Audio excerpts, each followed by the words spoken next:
Welcome back to Tri-City Sports Now. Sort of arena type music in the bumper right there. But you know what? The local media actually slighting ETSU. And if John Gruden becomes the coach of the Raiders, who, mind you, who would replace him in the booth? This is Media Watch.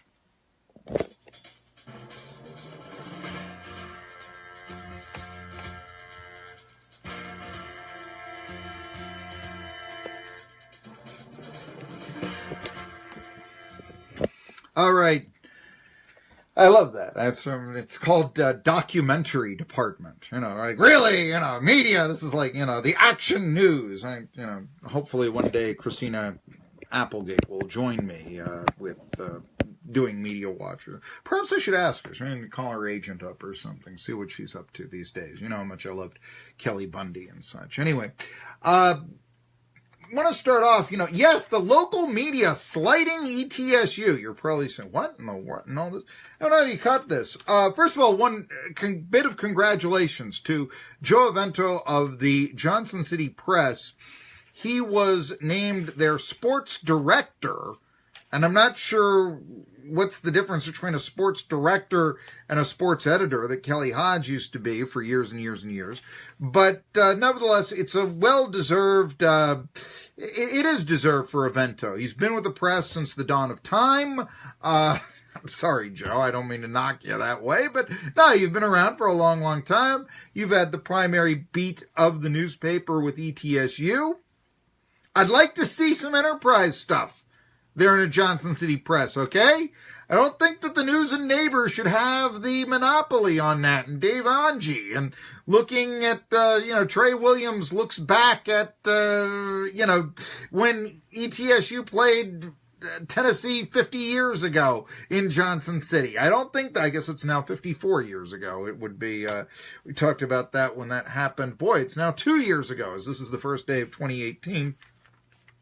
But congratulations to Joe Avento for being named that. It's overdue that the Johnson City Press would have a sports director or a sports editor or what have you, bringing back memories of when it took 8 months for the Bristol Herald Courier to get a sports editor. You wouldn't, and this, I think, is a total lack of respect of the sports media in this market, and perhaps it allows us to become slothful, myself included. I'm going to throw myself into the bunch, but when you don't have that demand, if you will, for, you wouldn't do that for a news editor. You wouldn't go 8 months without a news editor. Why do you do that for a sports editor? Because sports aren't important? Poppycock. They are, in so many ways, I think, more important than what goes on the other pages. You get hints from Heloise by a cookbook, for crying out loud. The comics, Snuffy Smith is still around. What happened to Barney Google? Did Snuffy Smith kill Barney Google? Did I miss that in the old cartoons from back in the 60s? What is this? There's no more Nancy. And I don't know. Classic Peanuts. You can't even find a good contemporary comic to put in. Although, come on, it's Peanuts, Charlie Brown. Come on. I'm a sports guy. You gotta like Peanuts. How many sports storylines do they have? Are the Cleveland Browns actually the NFL's version of Charlie Brown's baseball team? Now, more, we could talk about that. But no, I mean, even things, you'll get, I think sports are more important than a lot of news stories that come on. A fire burns a house. That really stinks for the people in the house. Don't get me wrong. But it probably didn't affect as many people as attended the ETSU football game. It impacted, the people in the house a lot more, don't get me wrong. But if you want to look at it that way, I remember one time doing a news story and it was the boiler went out in the homeless shelter. That really stunk for the homeless shelter. Don't get me wrong, but is it really news that they used space heaters and some extra blankets that night? You've done that in your house when the hot water, when the heat went out or something like that. We hope to high heaven it doesn't happen to you today. But nevertheless, I mean, is that news? The ball game is going to have thousands of people in there. The race is going to have, how many other people, 150,000 if it's August, attend from all over. So you tell me, and it's going to advance the culture. So I've always thought that sports. So congratulations to Joe Avento. But Joe Avento also, when he was writing about Randy Sanders' contract, and I guess now it's the first of the year, so Randy Sanders can come to Johnson City, that he wrote something very interesting in that segment, in that story. This is what Joe Avento wrote about ETSU's head football coach and the bonuses that he was going to receive on his contract. On ETSU winning the national championship in football, because if ETSU were to win the national championship in football, Randy Sanders, the new head football coach, would stand to make $150,000 in incentives. The quote from Avento as he writes his story, "We're just dreaming here," unquote. This goes in so much of how I think ETSU is perceived in the local media as kind of, just, and I realize that ETSU, since John Robert Bell, since 1971, in those 47 years, they've had 3 seasons where they've won 7 or more games. Of course, for 12 of those years, they didn't have any football. So but I guess that's now 33 out of 36 seasons. And remember, for a Johnson Cityan who's been around a while, the time goes on. I mean, you're not winning 7 games either. But, okay, just to say 36 seasons, 33 years where you don't win 7 games, that's not real good. I don't care if you're playing a 10-game schedule. And that's what it's been since 1970. Bucs that year went 7-1-2. They followed it up with a winless 71. A lot of knee injuries, 17, I'm told. So, didn't just all happen to Butch Jones last year, I guess. Anyway, but just, how is ETSU perceived here? ETSU football winning a national championship? We're just dreaming here. New stadium? We're just dreaming here. Bring in Florida State's offensive coordinator? I mean, I realize Sanders' stock was down. Meanwhile, Jeremy Pruitt, and for that matter, Joe Moorhead, or, I don't know, Josh Heupel over at Central Florida, their stock were going up. I realize all of that. But still, you hired a coordinator from a major college football program. In fact, you hired a coordinator from a program that is more major than Missouri, which is where Central Florida got their coach from. So, you want to talk about where is Penn State, Florida State, and for that matter, Alabama in the college football hierarchy. I probably would put Florida State number 2, despite the poor year that they had this past year. If 7-6 is a poor year, it's poor not by ETSU standards, as we just revealed, but certainly by Florida State Seminoles standards. Nevertheless, we're just dreaming here. That goes again. It's, they had the top sports stories of the year in the Johnson City Press, and the number 1 was Tennessee's coaching search. Okay, but as I've often said, and I didn't really speak of that when I wrapped up the year in sports and Marky's monologue, which you can read on Medium, or you can, find online on the Facebook page, the video section from Friday. I didn't mention the Tennessee coaching search. It didn't happen in the Tri-Cities. Happened in Knoxville. We talked about it ad nauseum here. but it's still, a Tennessee story, not a Tri-Cities story. So you want to truly keep it local. And I think that if you start saying, well, we're just dreaming here about an ETSU national championship, and the program, I think there was an individual national title won by a runner in the early 70s, but other than that, ETSU has never won a team national championship and such. They finished second one year in rifle, and they don't even have rifle anymore. Anyway, it just, that mindset, we were told that it's going to be a new ETSU football in the Southern Conference. Hey, a Southern Conference team winning a national championship? It's been a bit. Obviously, the conference is diminished by not having Appalachian State or Georgia Southern in it again, let alone the losses of Marshall. Elon, maybe? I don't know. You can debate that. But we're just dreaming here about ETSU winning a national championship. I guess there's some truth to that. But you know what? I can remember in 1996, ETSU going to the playoffs. I can remember going to Mike Cavan's press conference, sitting around the table. It wasn't at a podium. They were much more informal in those days. For this very radio station. And him telling me that, yeah, if we beat Missouri, we're going to host a Final Four football game at the Mini Dome.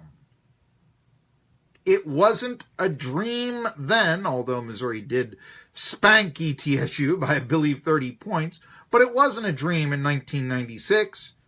New stadium, full funding of scholarships, weaker conference, and now it is a dream? Boy, David Mullins and Paul Stanton really did a number on that ETSU athletic department, didn't he? And Avento is always extremely positive. Avento was the man who wrote, everything that ETSU said about Carl Torbush when he retired with his 11-22 record, about the foundation that he set forth. By the way, we still have no assistant coaches from that old ETSU staff on the new one officially yet. So, what kind of a foundation is this? I mean, we can ask that. We had Carl Torbush being made out to be, I don't know, Bobby Bowden and Lou Holtz and Fielding Yost all in one when he retired with his 11-22 record. Avento picked up on that in his story announcing the retirement of Torbush. And what do we get? Well, we're just dreaming here about the bonuses that Randy Sanders would make if ETSU were to win the national championship. Actually, that's, you're not supposed to put your opinions like that in a news story. Column, it's a little different. Yeah, you can say that in a column, but news story, it's supposed to be kept away. Okay. Monday Night Football. If John Gruden becomes the head coach of the Raiders, which is now the big rumor, and I actually think Tennessee fans, but I think we'd like Gruden, the Tennessee rumor that was never going to happen. Actually, I mean, John Curry met with Gruden. We know that. So it got his mind, spinning perhaps, seeing what I think is probably the sinking ship of ESPN carrying the NFL after 2021. But again, it's a few years, until he would. But nevertheless, going back to the Raiders, it's not going to be the Oakland Raiders, though. It's going to be the Las Vegas Raiders. Perhaps even if they're going to make a coaching change now, that might, speed up a move, perhaps. I've wondered why they want to stay at Oakland. The stadium wasn't good for you enough now. It wasn't good enough for you to stay permanently, but you can stay a couple more years. That, to me, doesn't make any sense. None. And I think it's insulting to everybody involved. Not that franchise relocation, in its essence, is not insulting. And for that matter, what about the Davises? They've always been it, not for a community, but for themselves. That's pretty well known. Same with the Irsays. And did you notice how they fired their coaches on the same day that the season ended? I'm not sure that's not the way to do it. I mean, make the break. I mean, maybe it's best to, take care of the business, not have the coach even, be a lame duck for a few hours. But yeah, it took just comparison. You're gone. Get out of here in the NFL. Meanwhile, ETSU, they had to wait several weeks before they could make the special press conference to announce that Carl Torbush was resigning. I wasn't buying that in a minute. I mean, so you're resigning? Okay, we'll call the media up, a special press conference here. You take him to the podium. I'm gone, folks. It's nice to have been here. And then you move on. I mean, don't leave people waiting in the wings that way. Anyway, what if John Gruden becomes leaves Monday Night Football? Then the question is, who would replace him in the booth? Good question. And especially now that, say, a Tom Jackson is retired, although you wouldn't necessarily think of him going from, the studio host to color commentary. It would be a thought that one could do. Certainly Jackson's known for making strong comments, etc. It looks like Sean McDonough, and I think he does a fine job. Why would he leave Monday Night Football? I can't see that. But if Gruden becomes a coach, here are some of the names. Larry Fitzgerald. Hey, that's interesting. Of course, what if he comes back to the Cardinals? I, by the way, covered Larry Fitzgerald, very professional guy. How about if last Sunday the Giants' third victory was his final game, Eli Manning? I would say no. I still remember when Eli hosted Saturday Night Live, and he had some real good material, but he wasn't an actor. And being a color commentator, it kind of goes hand in hand, I think. I wouldn't go with Eli. Some talk about Peyton Manning. Thing is, we're hearing that Peyton Manning wants to buy a team. You go from that to being a color commentator? Okay, that maybe one does, hey, I'm back in the NFL. My face is out there. I can keep making advertisements. Peyton Manning's a very intriguing possibility. But now I want to ask this. There's some talk to revive Monday Night Football to go back to the old days.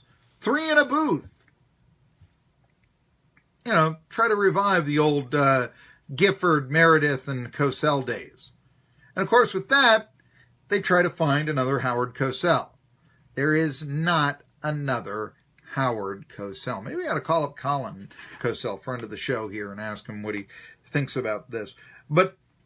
And for that matter, I mean, Colin, man's been a sportscaster and a stand-up comedian. I mean, I could see, I don't really think Colin Cosell would be the new color commentator for Monday Night Football, but I mean, they could hire someone who is worse. I would tell you that. Anyway, just this point, if they were going to go to a third person in a booth, okay, you'd have football figure, you'd have play-by-play guy, but then they'd want personality, the controversy. Back in the 80s, Dan Dierdorf was kind of doing that Howard Cosell role because Dierdorf was the one who made the strongest comments as a commentator. Gifford had been moved to color from play-by-play. Al Michaels was now doing play-by-play. And Al Michaels was, he was to tell you the down and distance. Gifford was to basically, promote football. He'd say the nice things. Dierdorf would make the strong comments. I remember one time they were doing a 41-0 game. It's the fourth quarter. And Dierdorf mentions, this game still has appeal for those who like to bet the over and the unders. It's a great line. That sort of humor that you would have. Okay. We got away with that in recent years, or got away from that in recent years. Initially, there was, when ESPN took over Monday Night Football, you had Tony Kornheiser. And that went back to, okay, the journalist, the Howard Cosell, in the booth, Problem was, Kornheiser was never really all that critical. And so, why was he around? What does he know? He's just an outsider. Kornheiser never put his foot to the pedal, if you will. And even on, say, pardon the interruption, Kornheiser's kind of the nice guy, and Wilbon's the guy who shouts a little louder. Okay.